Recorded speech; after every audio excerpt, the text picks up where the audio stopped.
we have had the overall view, right? Or a framework, right? We have seen the framework of what is contract, what is law, right? And now we are going to, deal with it little detail, right? So each of it we are going to see in detail, okay? And so if you, this is for your information, the assignment that you have, got, right? It is taken from, I mean, from the very chapter that we have, learned. And each of it, I have asked, give your own personal example or personal case, which are like the cases that you have seen in your life, right? So maybe while you travel outside or when you buy and sell goods, right? When you have bought certain products or something that has happened, like whatever you have seen, whatever you have come across, or whatever you see in your day-to-day life, you take that as an example or a case. If it is case, for example, like if you have come across certain things like, maybe names, don't give the, actual names, give some other imaginary name or your own name, right? And give the case, right? So this will help you for your third CA. So once you do this, right, your third CA will be easy for you. So please take it seriously and start doing your assignment in the afternoon classes, right? Now we'll go to the next, topic, right? That is offer. We have also seen offer and acceptance, right? Now, let's take for an example, right? So we will see in this class we will see about offer, what constitutes an offer, right? And what are the, conditions, for an offer. Now let's take for an example, like, I'm, I want to give my mobile to you. So I am just asking, like, I want to offer my mobile to you, right? And supposing you say, yeah, it's really good, I'll take it, right? So that is an offer which I have made, and then you're accepting it, right? So that offer, now you have accepted it. Let's take another example. So I'm saying, I'll give my mobile to you, but you please pay me, 10,000 rupees for this mobile. Then you think twice and then you say, no, I don't want to get it. I don't want to pay that much money, right? And I don't want. So the offer has been made, right? But you have not accepted it, right? You have not accepted it. Now let's take the first part, right? So what do you mean by an offer? Because not everything can be an offer. Let's take for an example, like, you come across an advertisement, right? You come across an ad. Yes, the seller is making an ad. He's offering his product, or he is making an offer to you saying that come and buy my product. But can you call it as an offer? Let's take another example, like, you're going and seeing, the products on, on the shelves in the store. You see a price catalog or a price quote, right? Is it an offer? Yes, it is kept there for you to purchase. But on your side, that is an offer made by the, salesperson or a business person, the retail store owner, right? The product is there. They are offering it to you. Can you call it as an offer? Just because you're seeing the price quote, can you take it as an offer, or will you consider it as an offer from the law point of view? Right? So that's what we need to say. So not everything we can consider it as an offer, right? I'm, let's take for an example, like, I'm riding my bike, and then I'm willing to give you a lift, and I say, come along. That is an offer I'm making, right? Now it is for you to accept it or not, right? But can you consider it as an offer, right? And when you can consider something as an offer, for it to see, as long as we have already seen, right? As long as there is no problem at all, right? It is fine. Now let's take this example itself. I have made an offer, right? And you're coming on my bike, and then I am dropping you, like, at the place where you are staying, and then I'm saying, please give me money for this, 100 rupees for this. Then you will say, when did you say that? When did you say that I have to pay the money? Now, here is an assumption that I'm making that you will pay the money. And then finally, when it comes to the place, the point, I'm claiming the money and you're not giving. There is a conflict. Right? Now, so we need to really understand when you call it as an offer, right? When you can consider something as an offer. Only then we can deal with issues, right? So that is what we are going to see. So here is an example that we have given. Like Rajiv says to Ryan, "Will you purchase my house for 70 lakh?" So Rajiv is making an offer to Ryan, right? So here is his willingness to sell his house, right? But he has to get the consent of Ryan to purchase the house. Only then it is complete, right?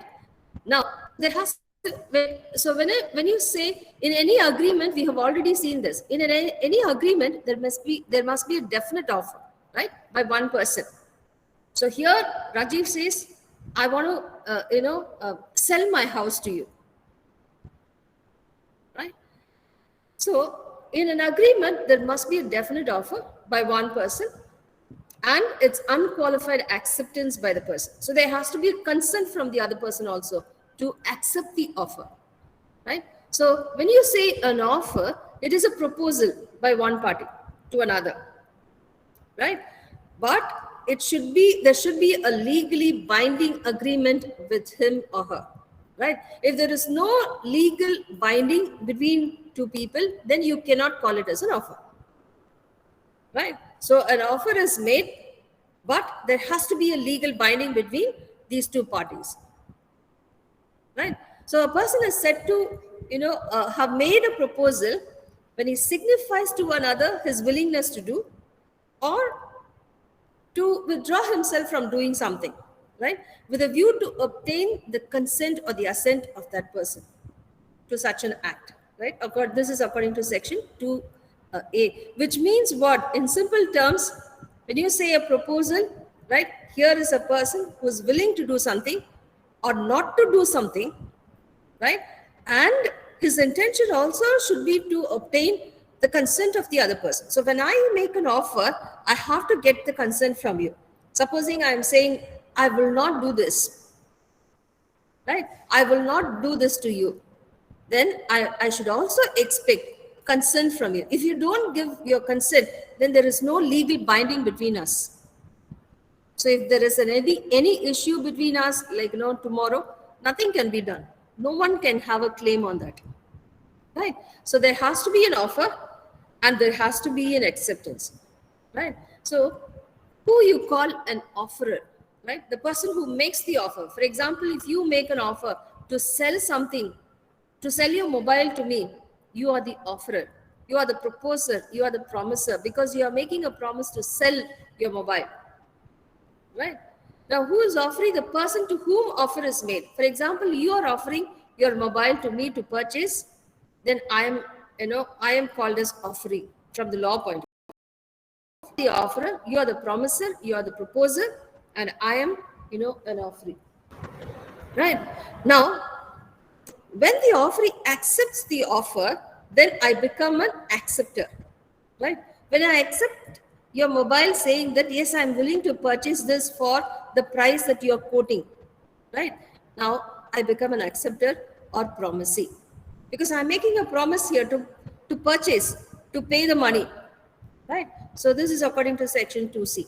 Right? So I become an acceptor when I, accept the offer. Right? So there is an offerer. There are two parties. One is the offerer. The other person is an offeree. But the person, when he accepts the offer or promises to accept the offer, then he becomes an acceptor or promisee, according to section 2C. I hope you have understood this, right? Now, it can be in different forms, right? One is an express offer. That is, it can be expressed in words, written, or it can be spoken, in spoken words, right? So when an offer is made by express words, right, it can be in any form. It can be spoken words or written words, then it is called as express offer. Right? Now, so example I've given, like, when A advertises offering rupees 1,000 rupees to anyone who returns his lost mobile phone. So this is an express offer. It is spoken or written, but we will come to this advertisement little later, right? What it really means.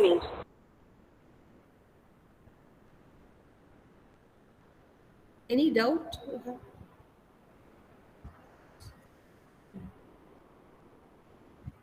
Anyone has raised a question?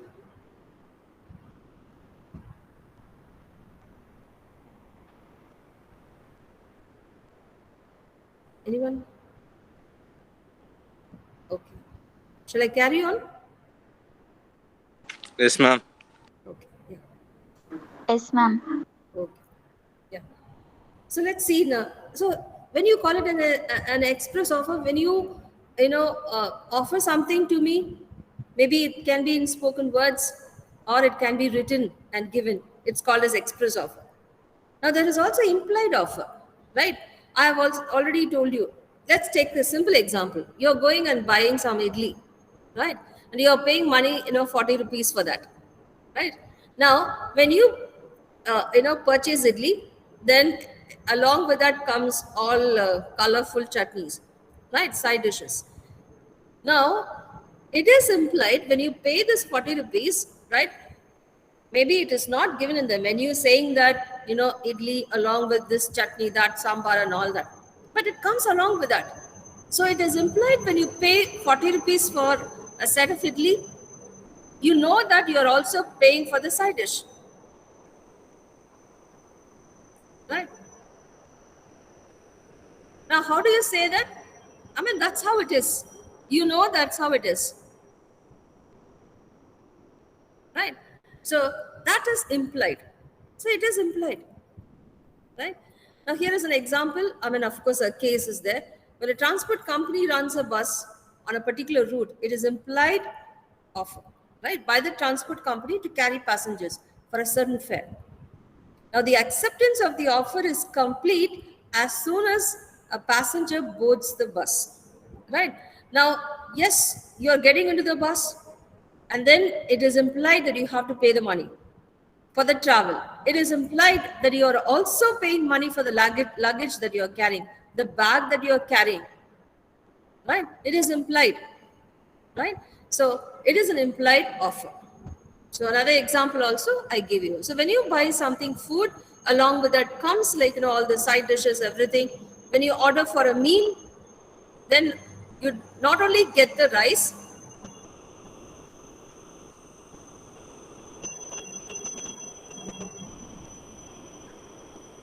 sorry for the disturbance.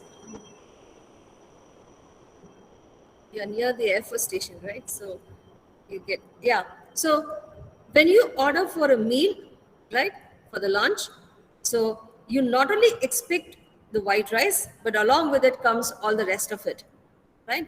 Now, so it is implied that you're paying money, this 100 rupees for the entire dish, right? So that you call it as implied offer. Then there is specific offer. What do you mean by specific offer? When an offer is made to a specific person, for example, like, you're making an offer to me alone, saying that, I am, willing to sell this mobile to you, to Janet, right? So here is a definite person. Now, this is not for others. This offer is because you are saying, I'm going to give it for a 50% discount to you. Now, this offer is only for me, right? So here is a specific person, and it can be accepted only by me because you have offered it for a special price only to me. So here is a definite person, right? So this you call it as a specific offer, right?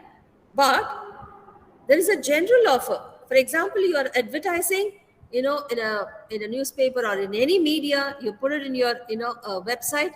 It goes to everyone. The offer is for everyone, and anyone can accept that and come to you and buy your product. That is general offer, right? And also, a particular person comes and takes it or buys from you. Only then it becomes an offer, right? Now, here is a case also. A company advertised in a newspaper that a reward of, 100 pounds will be given to any person who contracted influenza after using the smoke balls of the company. So here was one person who used it and also who was contracted with this disease. And finally, she had, filed a case and she got the money also back because already it was announced, right? The offer was made. And according to the offer, on the basis of the offer, she went and got her money. Supposing if it was not given, then she cannot claim it. Supposing that offer is made in the sense not complete. It's saying you buy the product, but then for any side effect, if a company is saying for any side effect, you please come and claim the money back. If they have made such an offer and any person comes on the basis of that, then they have to give the money back, right? So that you call it as general offer, right? So this is Carlyle versus Carbolic Smoke Ball Company, right? So that is a case. So here is, we have seen four forms of offer, right? So what constitutes an offer? I think this is very clear and you can understand it.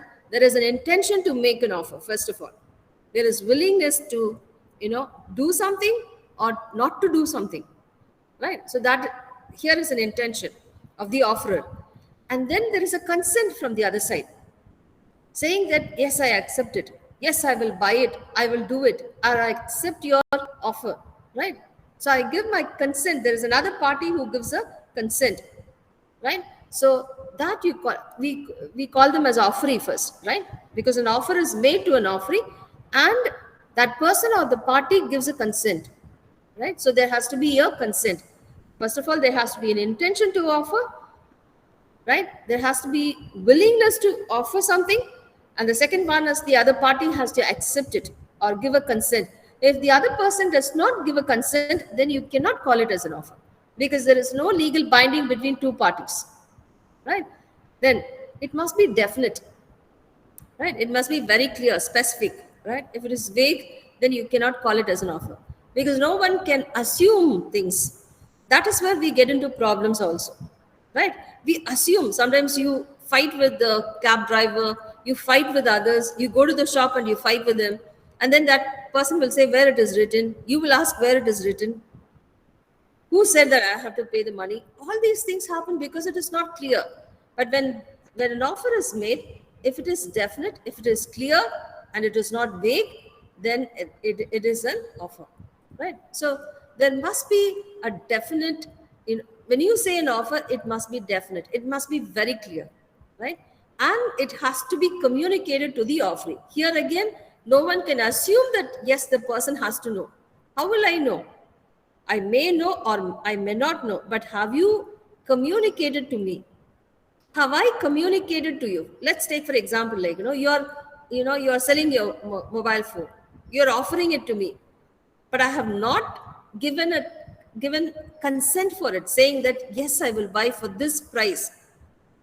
Yeah, I will. I think I may buy, right? No, that is not communication. And also, I think to myself, yeah, I can buy. I like to buy, but that is not communication. But if I have given it in writing to you, or I have called you and said, yes, I will buy it, I purchase it for this price, then there is a clear communication, right? Then you can call it as an offer. Now, there are few rules. Based on this, there are few rules. I think by this time, you will also know the rules for yourself, right? So what is the first rule?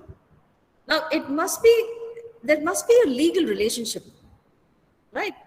I think we have already, seen that in the first chapter itself.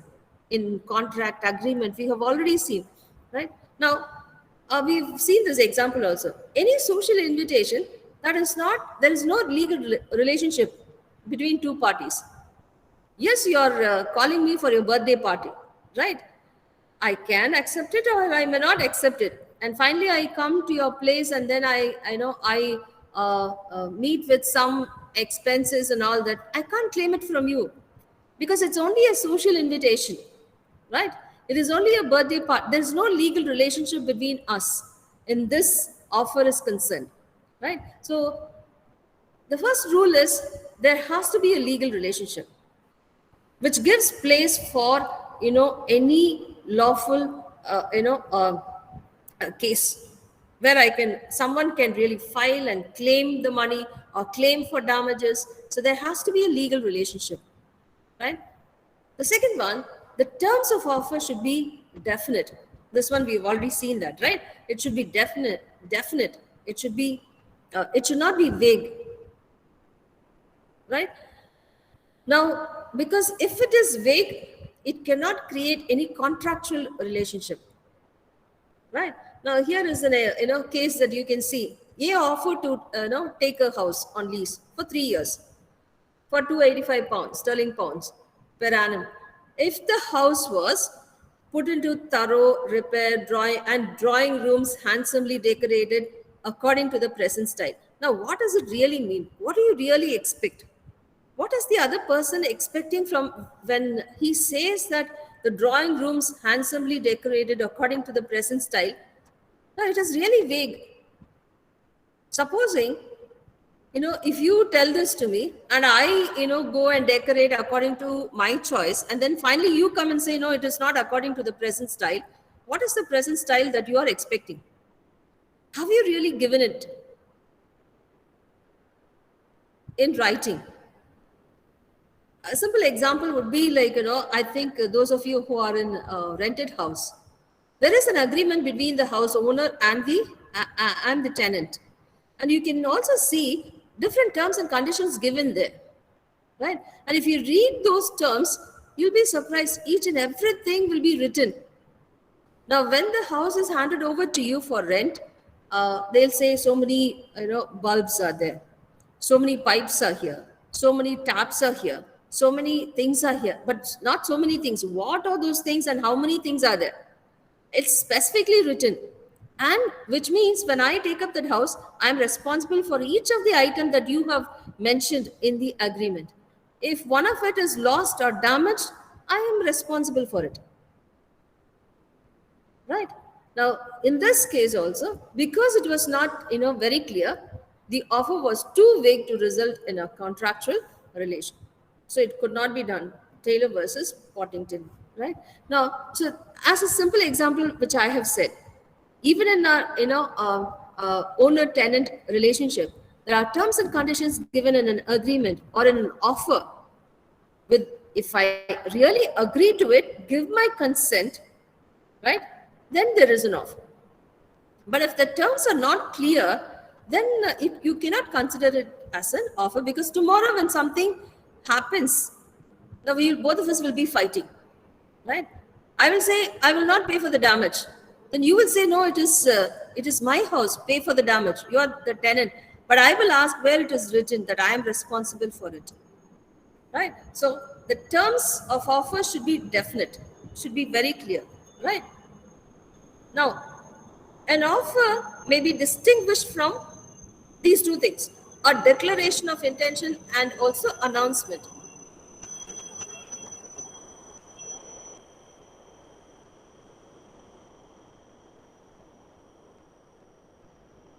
A declaration of intention and an announcement. Now, a declaration cannot be considered as an offer, right? Because a declaration is something which has to do with the future, right? I intend to do something, right? But it is tomorrow. It is not, I declare to do something, but it is not made now. It is for tomorrow. It is for future, right? So a declaration cannot be an offer, because it means only, it will be made in future and not now. The same way, even an advertisement or announcement cannot be an offer. It's only an announcement. Say, for example, an auction, will be held. It's an announcement on this date in this venue, right? It is an announcement, but it cannot be considered as an offer. The same way, an advertisement cannot be considered as an offer. Yes, the person is offering it to you, but when it will become complete, there is a consent given by the other person, right? So again, a case, an announcement of a beauty competition by a beauty parlor or scholarship examination by some college is not an offer, right? The same way, an invitation to make an offer or do business. So what are the things that you cannot really call it as an offer? For example, display of goods by a shopkeeper in his window. Right? Yes, there are prices marked on it, but it cannot be considered as an offer because the legal relationship is not yet complete. Right? So that is why just because a product is displayed, a product is kept in the in the shop, in the store with a price tag, right? It cannot be considered as an offer. Right? And then price the catalog can be given. For example, like all the product items are given and the price quotes are given, and you can see it as a sales material. That's it. To give, it's an information that is given to you. Such and such products are available in my shop or in my store, and this is the price, right? But I'm just offering it to you, but the legal relationship has not yet been built between us, so it cannot be considered as an offer. The same way advertisements in any media, not just in newspaper, but also in any media for a sale, right? It cannot be considered as an offer, right? And newspaper advertisements, as we have seen, it is not offers, right?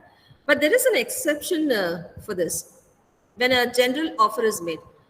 Say, for example, like you have lost something and you're advertising it in a newspaper saying that if anyone finds it, you please bring it, and I'll pay you like maybe 1,000 rupees for that. Now I am finding it, right? As soon as I find it, I bring it to you on the basis of the offer that you have made, advertisement that you have made, and I have come back on the basis of the information that you have given. Now here is an offer, very clear offer, because you have offered it, I have accepted it, I have acted upon it, and then I am coming it to you for my money. And I claim the money, and you've got to pay for it, right? Now, offer must be communicated, right? Now, if it is not communicated, yes, it cannot be an offer, right? It can be through, the person can communicate it directly or through any agent or through any broker, anyone, right? A middle person can be there, but it has to be communicated to the offeree or the person who accepts it, right? Now, here is an example and also a case. S offered a reward to anyone who returned his lost dog. So F brought the dog to S without having heard, but here please listen, it is a very interesting one. Without having heard of the offer, it's something like, I have found your lost wallet on the road, and then I assume like just because you have passed by that site and I have found it, right? I have found it and I'm giving it to you. But for example, you have already advertised saying that if anyone finds my wallet, you please bring it, I will give you 100 rupees, right? And I'm not aware of what you have said, what you have offered. And so I find it, I give it to you, and then I come to know that you have already made an offer that you will pay 100 rupees to the one who finds it. And I come to you, claim the money. Will you give me the money? No. Because I didn't know. First of all, I did not act on the offer that you have made, right? So here was a real case between Fitch versus Snedeka. It was, the money was not given because the person did not act on the offer that was made, right? So offer must be communicated to the person who acts on it, right? Then offer must be made with a view to obtain the assent. That is, the person, when someone makes an offer itself, they have to make it with the intention of giving a consent. If I'm not expecting a consent from you, then it becomes only an information. It is only an announcement that I make. It is only an advertisement that I make. That's all. But I'm not here. The intention is not to get the consent from the other party. Then it cannot be an offer. So the offer to do or not to do something must be made with a view to what? To obtain the consent of the other party. Right? So it is not just disclosing or giving an information, but if you call it as an offer, then your intention, there has to be an intention to get the consent of the other party, right? Then offer should not contain a term, the non-compliance of which may be assumed to amount to acceptance. Now, here, it's very simple to understand. It's like, like assumption is not an offer, right? Assumption is not an offer. Take the simple example, A writes to B, I will sell you my car for 4 lakh. And if you don't reply, I'll assume that you have accepted the offer.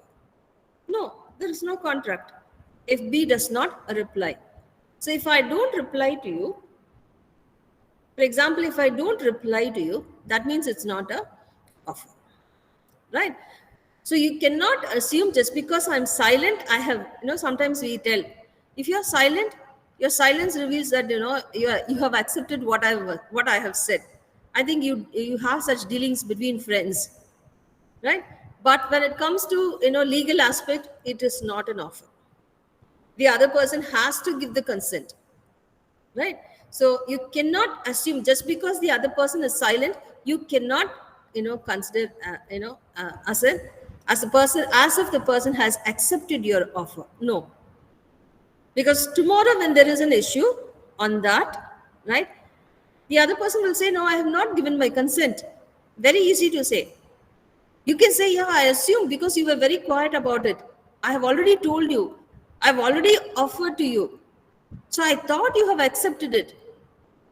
But I will tell, like, where did I tell that I have accepted?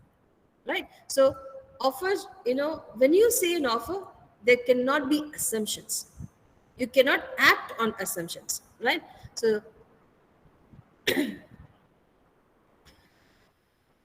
now, here also there's one, one more point, and it's a very interesting case also. A statement of price is not an offer, right? This we have already seen, but then, in detail we can see that a mere statement of price is not an offer, right? Now listen, I think you can also give your conclusion, right?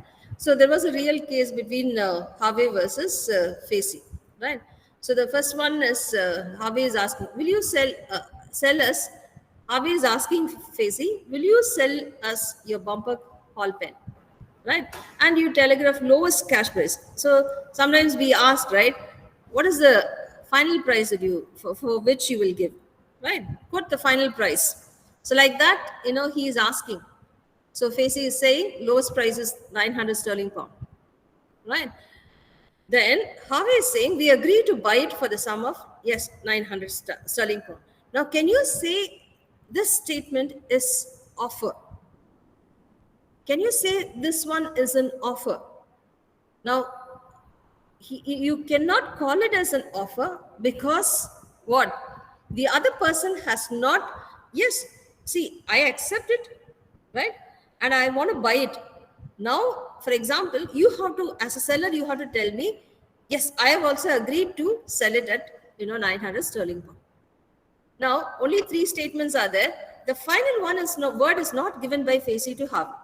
And because of that, there is no offer, right? So the offer is complete only when, Facey tells, yes, I accept it. I'm willing to sell it at this price, right? Because both of them are negotiating at the price, right? Now this you can see it in all business dealings and all that, right? And also some of you are very good in negotiating, and you start negotiating with the price, and finally quietly you just walk off. The storekeeper will think, or the one who sells will think, yes, you have agreed, but sometimes because you have not given the consent that you're willing to buy one, and the seller, sometimes you assume that seller has accepted it. No, they have not yet accepted it, right? They have just quoted, right? But finally they have to tell, yes, I'm willing to give it at this price, right? So what is the final price? Yes, 900 sterling pound, right? Yes, I'm willing to now buy it. As a seller, now you have to tell me, yes, I'm willing to sell it at 900 sterling pound. Only then this offer is complete, right? So Now we have seen, right, all the terms and conditions. There has to be a clear communication. It has to be definite. There has to be an intention to get the consent from the other person, right? Just a mere announcement or declaration or an advertisement cannot be an offer, right? Because the legal relationship has to be built in any offer. The legal relationship has to be built. A social invitation cannot be an offer, right? Now all these conditions should be there, right? So that when it comes to an issue, they can fight it out and then solve it, right? Claim the damage, claim the money, anything, right? There can be any issue, but then there has to be all these terms to make it or to consider something as an offer, right? So these are the few legal rules of an offer. Maybe tomorrow we'll see about acceptance, when because the other part also, when we talk about legal rules for offer, we should also talk about acceptance, right? So we will see it tomorrow, right? Please stay on the line. I'll take attendance.